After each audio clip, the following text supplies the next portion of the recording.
My fiancé almost passed away in a car accident. My mother-in-law told me he cheated on me. My fiancé almost died in a car accident. That's when my mother-in-law told me he cheated on me with an ex. Now he's recovering well. I feel so guilty for wanting to end it. I feel like a horrible person. We are supposed to get married on August 20th in a small ceremony. I've, female 33, been with my fiancé, male 34, for 6 years, engaged for 1, the best years of my life. He's brilliant in every way, or so I thought.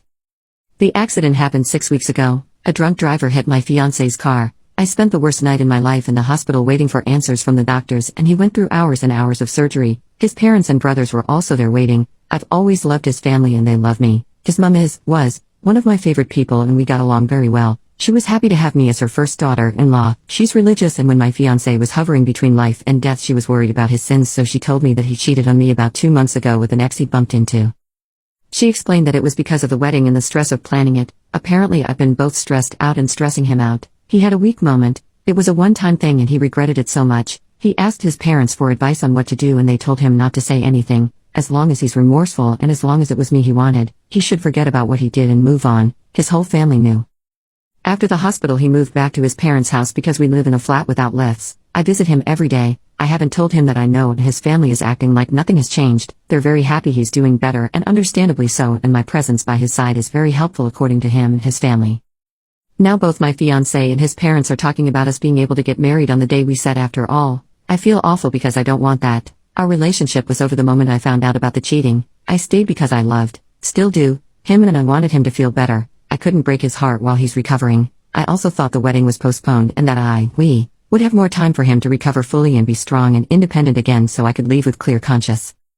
I tried to speak to his mom today, but she just started hyperventilating and kept telling me not to do this. She made a mistake by telling me and that I shouldn't take advantage of what she said in desperation to punish him and kill his spirit. He's still recovering and he needs me. I have been thinking since my talk with his mom about everything, and I'm so angry at him. I'm ashamed that even when I was worried about his life I was very angry and resentful. We were supposed to have our wedding in this beautiful manor house that he found that's all-inclusive, with our most important people. My best friend is a DJ and my parents paid for the whole thing even though they're much poorer, so I don't know where the stress has come from. We fixed everything in a week. I'm so angry and I've kept bottling it up since the accident. I'm afraid I'm going to explode soon.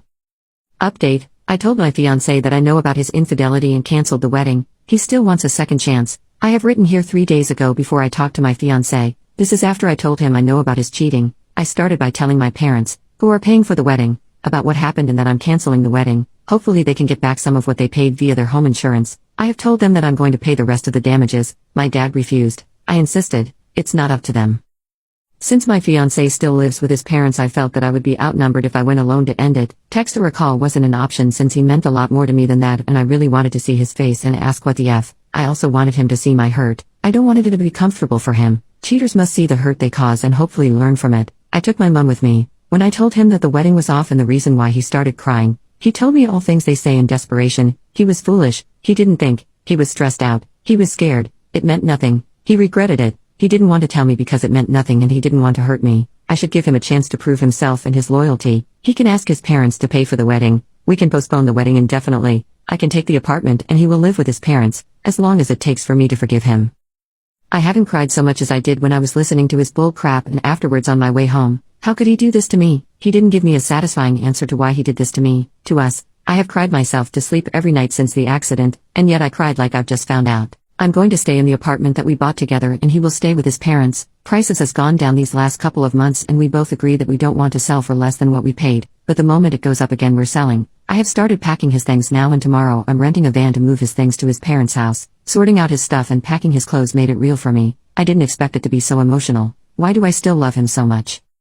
He has been texting me and he has called me twice and we talked mostly about mundane stuff but also about us and our relationship. His mom has called me to say that she felt guilty for first not advising him to come clean but even for later divulging his secret to me without his permission. She was disappointed that I took advantage of her moment of panic but that she understands that I'm hurt. She said he will do his best to win me back. I'm a bit irritated about the fact that none of them, including my parents, believe that it's really over and I don't have the energy to prove my point either. I just need some alone time now and some peace and quiet.